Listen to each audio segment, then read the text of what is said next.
Assalamualaikum warahmatullahi wabarakatuh. Kembali lagi bersama saya Fajria Sulaiman. Kali ini saya akan membahas tentang getaran. Nah, getaran adalah gerak bolak-balik di sekitar titik keseimbangan. Misalnya pada gambar ini ada titik A, B, dan C. Jadi titik seimbang kalau seandainya bandul ini dilepas itu berada di titik B. Jadi gerak bolak-balik di sekitar titik B itu disebut dengan getaran.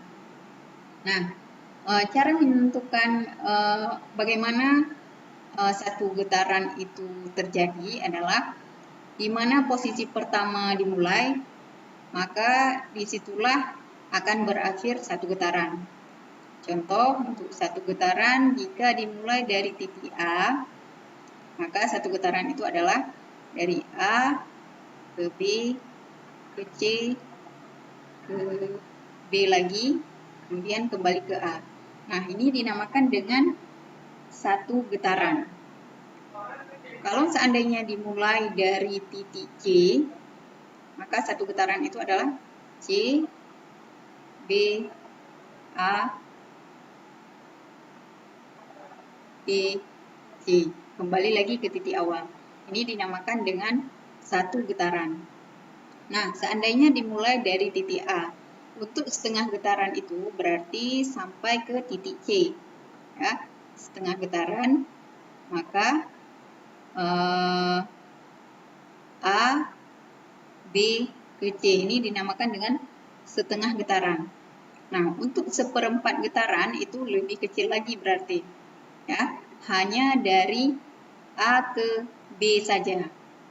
A ke B itu sudah masuk ke seperempat getaran. Ini A ke B. Nah, pada getaran ada term yang sering disebut yaitu ada frekuensi dan ada periode. Nah, frekuensi adalah frekuensi ini banyaknya getaran yang terjadi dalam waktu 1 detik. Ya, artinya berapa banyak benda itu bergetar dalam waktu 1 detik. Kemudian sebaliknya untuk periode itu adalah waktu untuk melakukan satu getaran penuh. Ya, waktu untuk satu getaran penuh. Nah, contoh misalkan dari A ke B, untuk bergetar dari A ke B itu membutuhkan waktu 2 detik. Ya, dari A ke B membutuhkan waktu 2 detik atau second.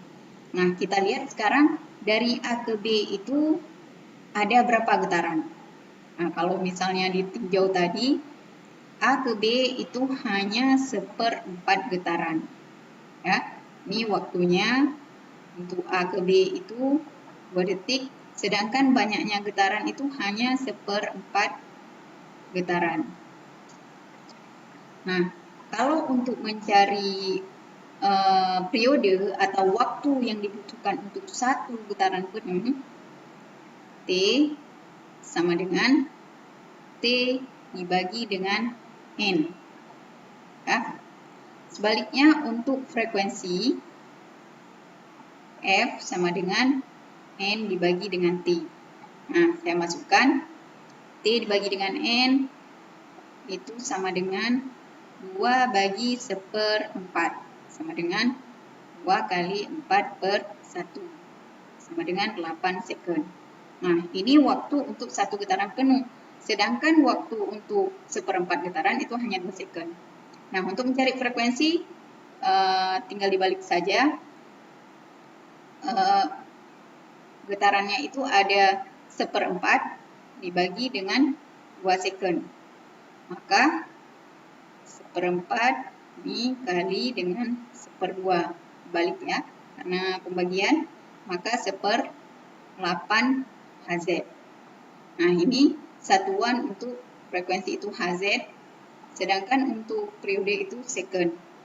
Nah, di sini kita bisa melihat bahwa waktu yang dibutuhkan untuk melakukan total satu getaran itu sama dengan 8. Kalau secara logika kita juga bisa menghitung ya. Kalau dari A ke B2, B ke C2, kemudian C ke B2, B ke A kembali 2, maka totalnya itu sama dengan 8. Sedangkan dalam waktu 1 detik itu hanya terjadi 1/8 getaran. Jadi enggak sampai setengah atau sampai 1/8, enggak, hanya 1/8 getaran yang terjadi dalam 1 detik. Artinya sangat kecil sekali getaran yang terjadi dalam 1 detik. Selain perumusan ini, untuk T sama dengan T per N, F sama dengan N per T, karena rumusan ini bisa dibalik, maka ada persamaan lain juga untuk T per N. Kalau seandainya T-nya diketahui, maka F-nya bisa dicari atau sebaliknya. Nah, untuk T itu sama dengan bisa juga dicari dengan 1/F kalau F-nya yang diketahui. Atau T sama dengan, atau F sama dengan 1/T kalau T-nya diketahui. Jadi kalau udah ada salah satu yang diketahui, bisa langsung kita cari yang lainnya itu juga sangat memungkinkan. Jadi ada beberapa persamaan yang bisa dilihat di sini. Ya. Untuk N itu satuannya berapa banyak, jadi nggak ada satuan khusus. Sedangkan untuk T besar itu satuannya second, T kecil juga satuannya second. Cuman perbedaan antara T besar dengan T kecil ini, T besar itu untuk satu getaran saja, sedangkan T kecil ini bisa untuk satu getaran, setengah, 2, berapa banyak getaran itu terserah. Kalau untuk T kecil, itu perbedaannya. Oke, sekarang kita lanjut ke contoh. Nah, contoh yang pertama, sebuah bandul berayun 200 kali dalam 40 second. Tentukan periode dan frekuensi bandul. Jadi di sini sudah ada yang diketahui, itu yang pertama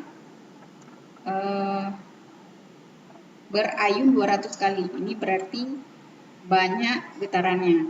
N-nya sama dengan 200, kemudian T-nya sama dengan 40 second. Nah, jika ditanya berapa periode dan frekuensi, nah, kita cari salah satu.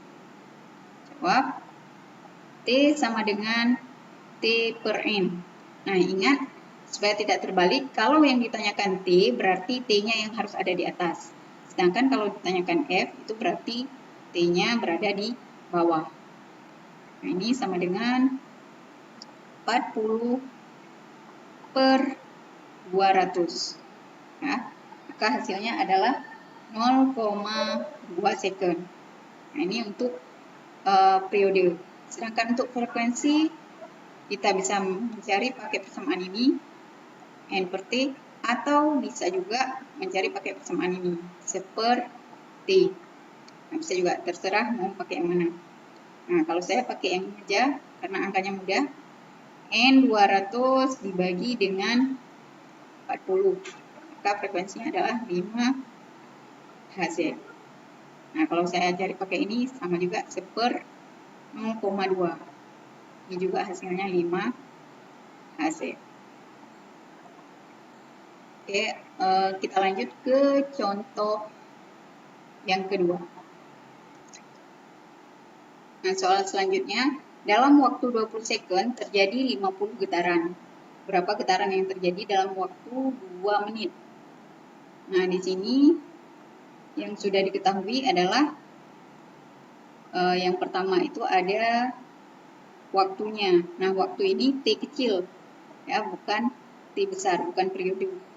Ketahui T sama dengan 20 second, N-nya sama dengan 50 getaran. Nah, yang ditanyakan, kalau T-nya, nah ini T1, kalau T-nya menjadi 2 menit, berapa getaran yang dihasilkan? ya, N-nya itu berapa. Ini yang ditanyakan. Nah, ini jangan lupa dirubah ke dalam second dulu, ya, 120 detik atau second. Maka untuk mencari N, kita bisa memakai rumus periode ataupun rumus frekuensi, terserah mau pakai yang mana yang mudah. Nah, kalau saya pakai rumus frekuensi saja. F sama dengan N per T, sama dengan 50 dibagi 20, sama dengan 2,5 Hz. Nah, ini dengan frekuensi yang sama, tapi waktu yang berbeda, berapa N yang dihasilkan. Maka kita pakai, ini kalau N1, T1. Nah, kalau seandainya untuk mendapatkan N2, maka saya anggap N2, F sama dengan N2 per T2. Sama dengan, ini saya buat ke bawah, F-nya 2,5 yang sudah kita dapatkan, N2-nya ditanyakan per T2, T2-nya 120. Ya. Maka sini kita bisa mendapatkan N2 sama dengan 120 kali 2,5. Hasilnya adalah 300 getaran. Jadi seperti ini ya. Ini dengan anggapan frekuensinya sama, jadi tidak ada perubahan, maka kita bisa mencari N2-nya. Kalau kalian pakai rumus perbandingan bisa juga. Pakai rumus periode boleh juga. Yang penting hasilnya nanti dapatnya sekian, ya. Tetap dapat 300 getaran. Sekian video kali ini. Terima kasih atas perhatiannya. Assalamualaikum warahmatullahi wabarakatuh.